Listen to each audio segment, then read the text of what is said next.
From Hollywood, it's time now for Edmund O'Brien as... Johnny Dollar. This is Mrs. Ernest Caldwell, Mr. Dollar. Oh, yes, Mrs. Caldwell. I'm the investigator your insurance company has hired to look for your son. Yes, I understood that from the message you left. Howard is dead, Mr. Dollar. When did you learn this? I don't have to learn. It's one of those things a mother feels. My son was a part of me. And when he died, I felt it. Oh, I see. Well, an insurance company is bound to operate from a basis of facts, not intuition. If you're going to be in this afternoon, I'd like to drop by and talk to you about him.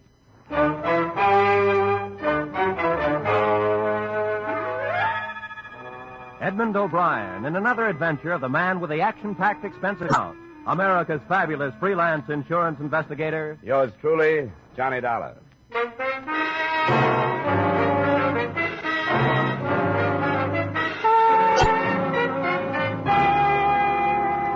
Expense account submitted by Special Investigator Johnny Dollar to Home Office, Britannia Life Insurance Company, Hartford, Connecticut. The following is an accounting of my expenditures during investigation of the Howard Caldwell matter. Expense account item 1, $6.50 transportation round trip between my Hartford apartment and the Caldwell country estate. From every angle, inside and out, the place looked more like a museum than a dwelling. And Mrs. Caldwell struck me as the mother of all the answers as to why boys leave home. I don't know why Howard left. I simply can't understand it. No mother could have been more devoted than I. Except school, I never left him alone for a moment. I made him share everything with me. I protected him and I advised him. And yet... Yeah. Well, now let's get these facts in order. Name, Howard. Age 23. Left here for San Francisco, California about a year ago. What was he doing in San Francisco? Oh, he was studying to be an artist. In a rather deceitful way. He knew I didn't approve. He told me he wanted to go to the coast to see a football game. Then he wired me that it had been delayed. And the next thing I knew, this letter arrived, saying that he'd met some people out there, that he didn't need any money, and that he'd enrolled in this art school. I didn't believe it. I knew he was in trouble then. What's the name of the school? The Orlando School of Art. I wrote and begged him to come back. And he answered that he thought it would be better if he didn't. As if he were being threatened. Why would anybody threaten him? Well, I don't know. He told me very little of what he was doing. That's why I knew he was in trouble.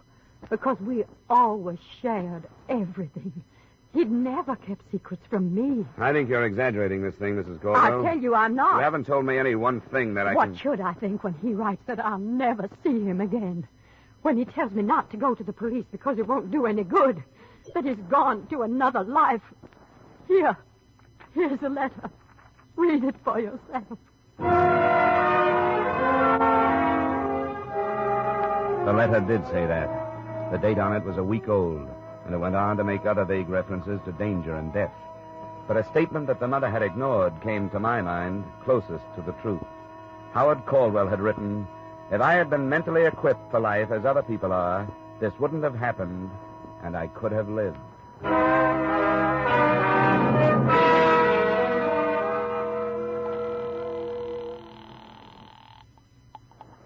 Britannia Life Insurance Company, Mr. Nathan's office. This is Johnny Dollar. Is he in? Oh, yes, Mr. Dollar. Just a second. Well, Dollar, that was a quick trip. What do you think of Mrs. Caldwell? Well, that's neither here nor there. How'd she happen to turn to you? Her lawyer advised her to. We carry a big policy on the son. The lawyer told her that putting the problem in our lap is the best way to do it. And there was something about a letter advising her not to go to the police. Yeah, I read it. Well, we ordinarily don't do this sort of thing, as you know, but it's a matter of $200,000. Did it sound like suicide to you? And it sounded vague. He's been writing his mother a lot of double talk that she's been interpreting in her own motherly way. Uh-huh. He was supposed to come home this summer and didn't. I don't know what to make of it. If you want to find out anything, you won't get it from her. Could you go out to San Francisco? Oh, sure, but let's not share this with Mrs. C. She'd probably beat me out there.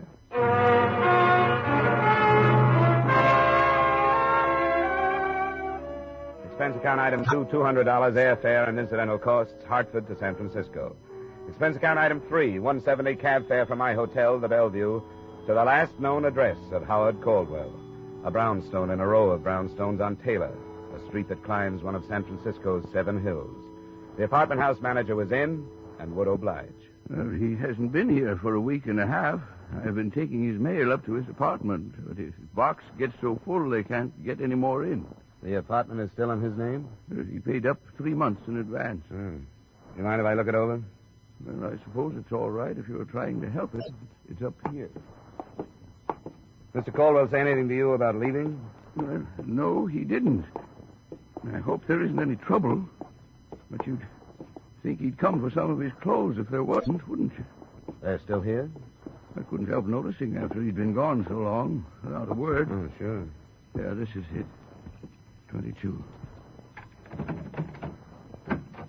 After you. Thanks. There's all his mail on the table. I hope everything's all right. He's a nice, likable young man. Know any of his friends? Well, no, I don't. I expect he had some, though. He was out at night lots. He never came home drunk or anything, no. Well, if you don't mind, I think I'll run through the place. I won't be long. Well, I suppose it's all right as long as I'm here. After I'd finished, I knew very little about Howard Caldwell that I hadn't already known. The letters on the table were, as to be expected, all from his mother. A drawer in a bedside table gave me something too odd to be ignored. 25 or 30 match folders, all from bars or restaurants, all empty of matches, and each marked in pencil with a date. The earliest, May 4th, 1950. The most recent, September 12th. A closet gave me a portfolio of sketches from various perspectives, and they looked like a brunette. Nothing else in the place seemed to point in any direction, so I copied the addresses on the match folders and helped myself to 3 of the most descriptive sketches. Expense account item 4, $1.30 cab fare to the Orlando School of Art.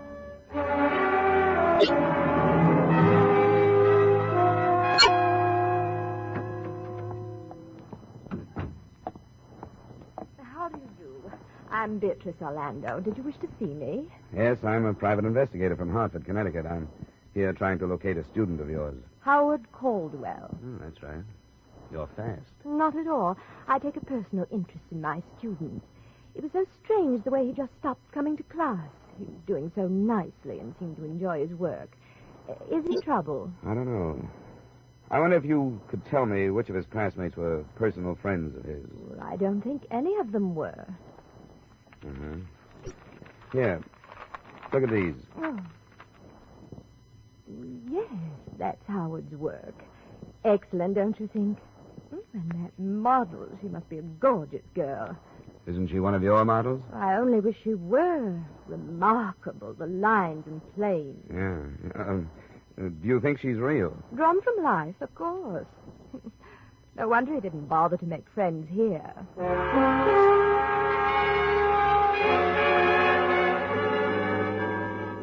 Expense account item 5, $45, see enclosed bar tabs.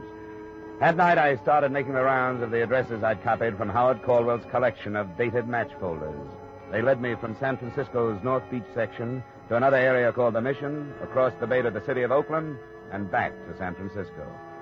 The only pattern I could set up was that none of the joints were worth remembering. They were neighborhood bars, as a rule, and the routine in each was about the same, except at the one called the stop sign. Is the drink all right, mister? Yeah, it's fine. Say, I wonder if you could help me. How? I'm looking for an old friend of mine. I understand he used to come into this bar. Here. Here's a photograph of him. Name's Howard. No, I don't remember him. I got a mind for faces, too. And then look at this. It's only a sketch. Have you ever seen a girl who looks like this? This is a gag. No, it isn't. Makes you think it would be. You mean this is a drawing of a real dame? That's right. And for 10 or 20 bucks extra, I can have the genuine photograph to hang up behind my... Get out of here. Wait a minute. Has somebody tried to sell you a deal like that? You're the first, and I can tell you won't go over in this town. I'm not trying to sell you anything. Well, then go someplace else and don't try. I never saw the guy or the dame, and I don't expect to. Good night.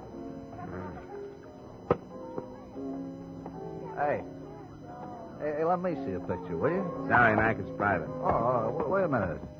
Maybe I know who she is. Why should you? Because I know everybody that comes to this bar. If her boyfriend's name is Howard, I bet I know him. That's what I said it was.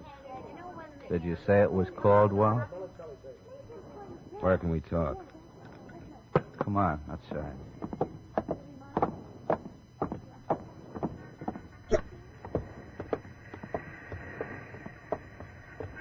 You know where Caldwell is? Yes, sucker, I know where he is. Keep it quiet. Hey. We'll both keep it quiet, huh? I'll take this out of your ribs if you play ball. That's a deal. Up to the corner, then, and across the street.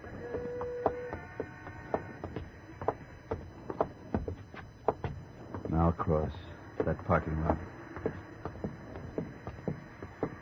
The yellow club coupe. Don't bother memorizing the license number. It's phony. Here he is. How are you? I'm fine. Thanks for asking. Get in the back. We could drive out toward the beach, J.B. What do you think? That's better than here. I'll swing over to Fulton and take that out.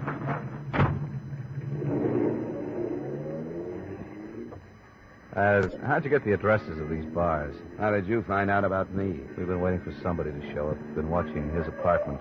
We saw you go in and then tailed you to that school. Is Caldwell alive? Yeah, but he won't stay that way if people start prying. Why not? Who hired you? I'm a private investigator. I'm not supposed to tell people things like that. We aren't getting any place, are we? Now, look, from where you sit, how is it going to hurt you to tell us? You're working for the old lady? His insurance company. They carry a big policy on it. Well, lay off, J.B. It's not funny. The devil it is. Stupid jerk. Watch it, J.B., will you? I've only got one thing to say, Dollar. Stop looking for him. Leave things the way they are. I'm giving you the best advice anybody could. Drop it. Go on home. Can't do it. I'm stuck. You ought to understand that. It's my business. If I give up on one job, I'll never get another. Yeah, I guess you got a point at that. Drive him back to his hotel, J.B. It's Bellevue, isn't it?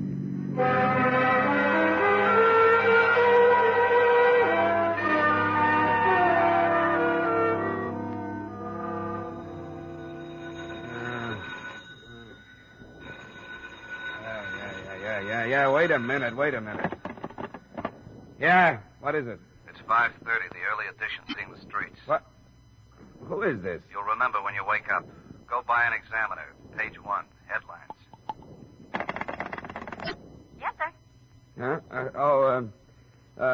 Send me some coffee, will you? And the Early Examiner. Yes, sir. I think the coffee shop is just opening. A couple of cigarettes later, room service arrived. The headline read, Syndicate head found slain in auto trunk. Benjamin Miller, Western gang chief, shot to death. I didn't see how there could be any connection between a dead mobster and the Howard Caldwell matter. But that only proves how wrong an investigator can be.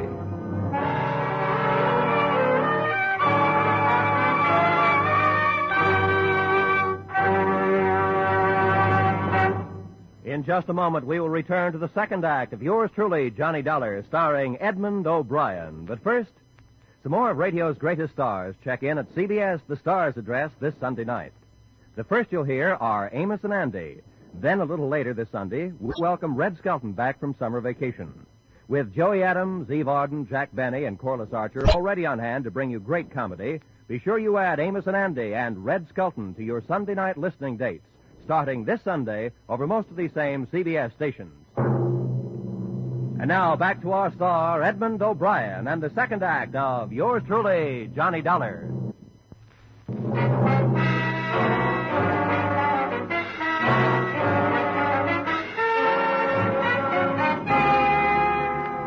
The story under the headlines went on to explain that Benjamin Miller's body had been found in an abandoned car after a phone tip at 11:15 the preceding night. The chief had been shot to death approximately a week before. It was feared that an underworld war would be touched off by the killing, since Eastern operators allegedly had threatened to force Miller out of business on the West Coast. The police had decided to play a waiting game. No lead in all that. But on page 4, there was a picture. Ben Miller in happier days. At his side stood a brunette that matched the one in Caldwell's sketches point for point. Nora Rush, with an address on Ardmore Street in Los Angeles.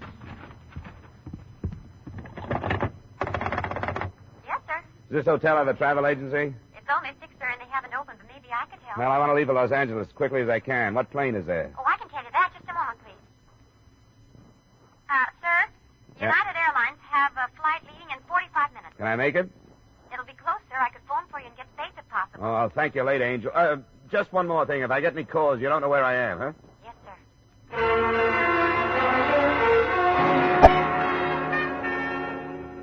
Expense account item 7, $5 cab fare and $5 tip for a taxi driver who got me to the airport in 20 minutes. Item 8, $20, United Airlines to Los Angeles. And item 9, same as 7, taxi trip to Nora Rush's Ardmore Street address. I arrived there at 9:15.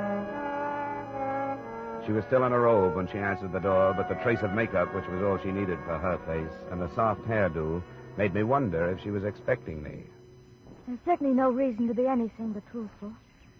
Yes, I've been expecting you. Won't you come in, Mr. Dollar? Thanks.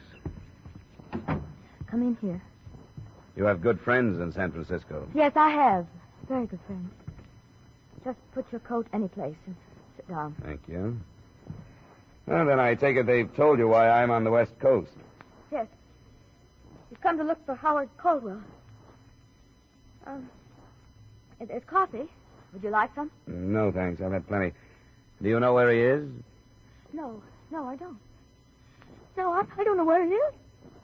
I don't know. Oh, come on now. Stop that. Why did you go? Why did you go?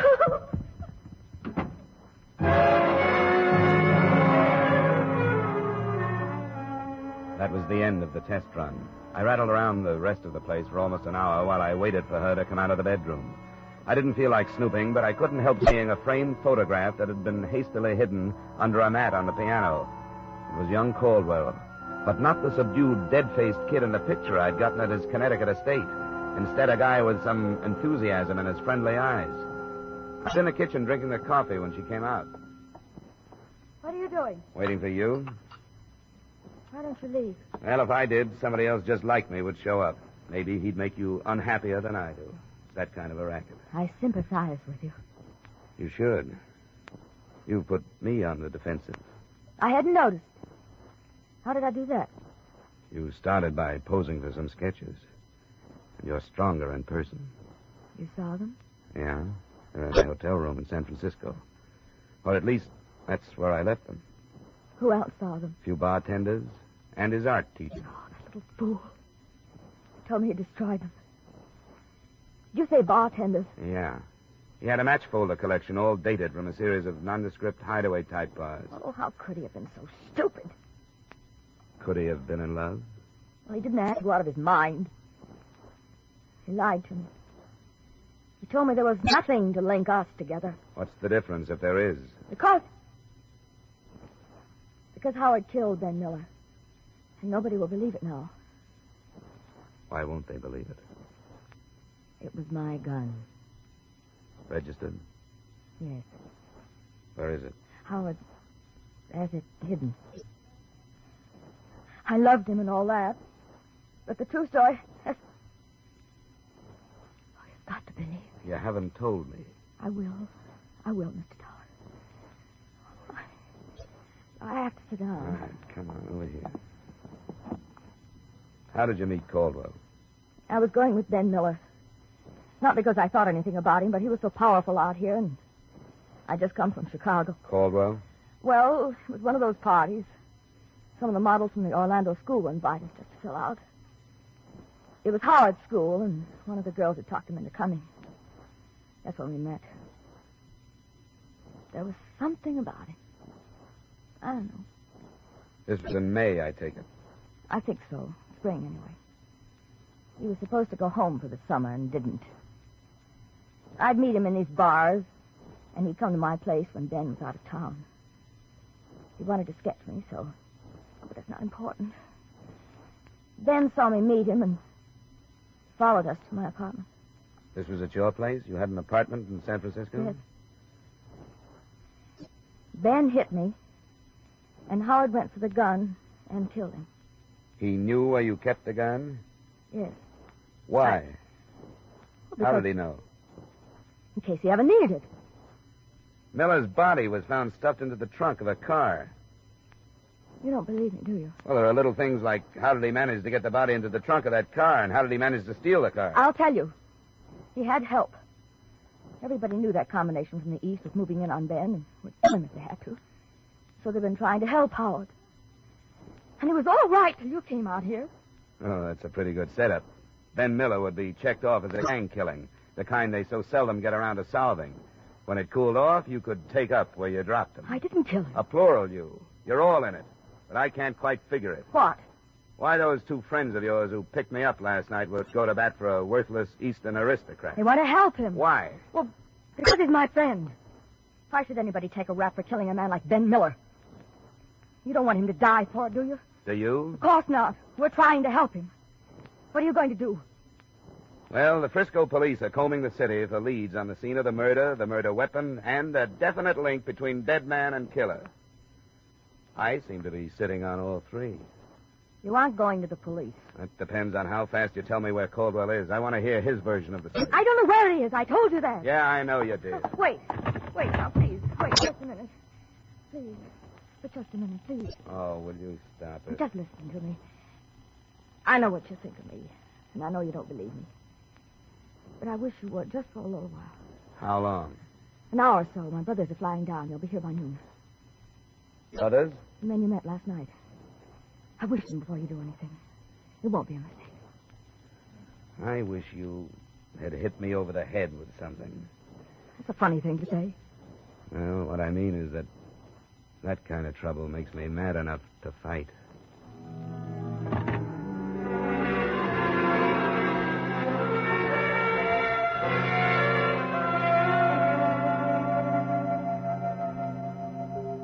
Oh, there they are, Johnny. I'll go. Wait a minute. Sit down. We're back in business again, gorgeous. Sorry.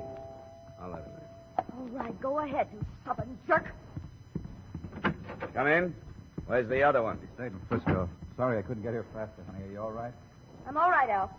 Did you tell him how it happened? Yes. She told me and we made a deal. I wouldn't phone the police until I talked to you. It still stands. Can I get you anything, Al? Yeah, a drink would help. All right. Look, Dollar. For some reason, my sister fell for this kid. I guess it was the first time in her life that something decent came along for her. He wanted to marry her. Then it fell to pieces when Caldwell lost his head and shot Ben. What really happened, Al? Ben made a lot of threats and stirred up all the mud in Nora's life. She tried to stop him. He slugged her, and that was it. Were you there? No, I wasn't there, but that's what happened. Leave it alone, Dollar. Ben had the finger on him anyway. Why not let it cool off? There are a number of reasons. Unfortunately, I'm burdened down with a vague but heavy thing called ethics. It says so on my license. Another thing, if I forget it, it makes me an accessory to the killing. But most important at the moment is the fact that I'm not sure that Caldwell is guilty. Keep coming, Dollar. It would make more sense if you were protecting your sister instead of that punk. Would you agree? It's not true. Stay out of it, honey. Isn't that why all of you have been working so hard to keep me away from Caldwell? Because you don't want me to hear his pitch? Okay, I'll take you to him. He's here in Los Angeles. Al. For the drinks. I'm giving ground, Dollar. What do I get from you? You've already gotten it. I didn't call the police. Somebody is going to blow your head off one of these times, Dollar. There's a car in the garage, honey.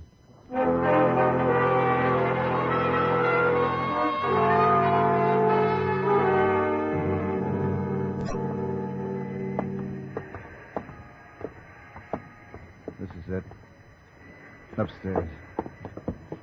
Quite a come down for a scion type. That's a good spot for him. You could live in this part of town for 100 years, and nobody would know who you were or what you were unless you wanted them to. Up front here. Howard. Howard. It's Al, Howard. Howard. What about it, Al? What's this? We told him not to leave. No clothes. This is an empty room, Al. This is where he was. You can check downstairs. He used the name Harris. Say that, Al. There's only one place he'll go, to Nora's. I'll try the rest of this without you. You've got nothing but a mouthful of lies. I don't want any more of them. Come on, get out of my way.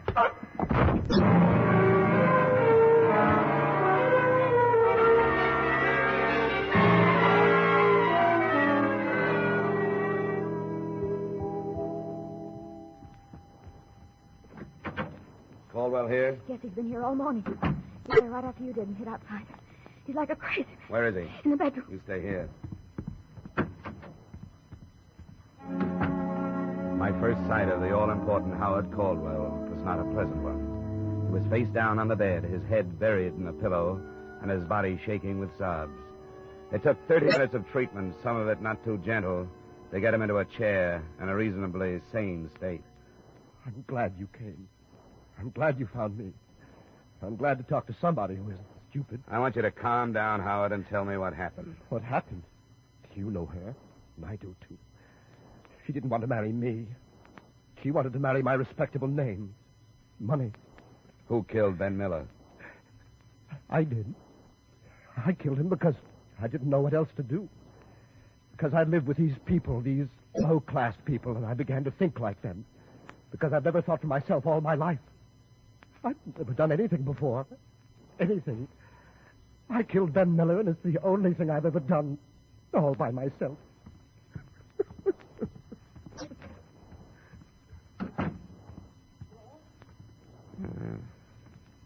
Why did you risk all this to protect him?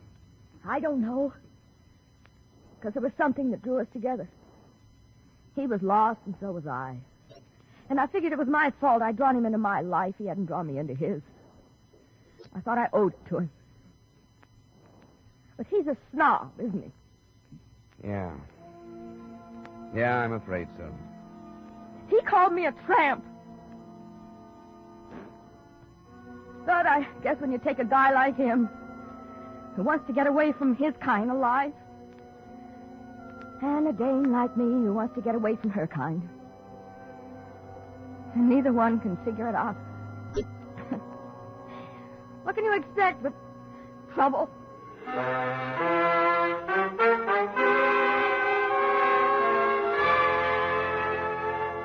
I guess she summed it up as well as anybody could. I turned him in for murder, and those who try to help him as accessories. It's for the legal brains to decide whether the policyholder will live or be executed. Expense account item 10, $200, miscellaneous. Item 11 is item 2, transportation back to Hartford. Account total $1,050. Yours truly, Johnny Dollar.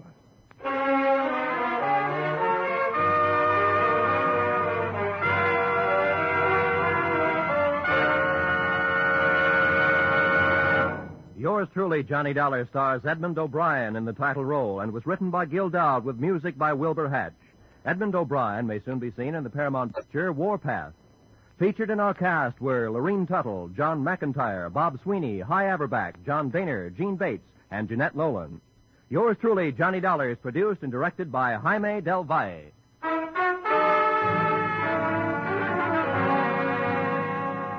Join us next week at the same time when, from Hollywood, Edmund O'Brien returns in another adventure of... Yours truly, Johnny Dollar.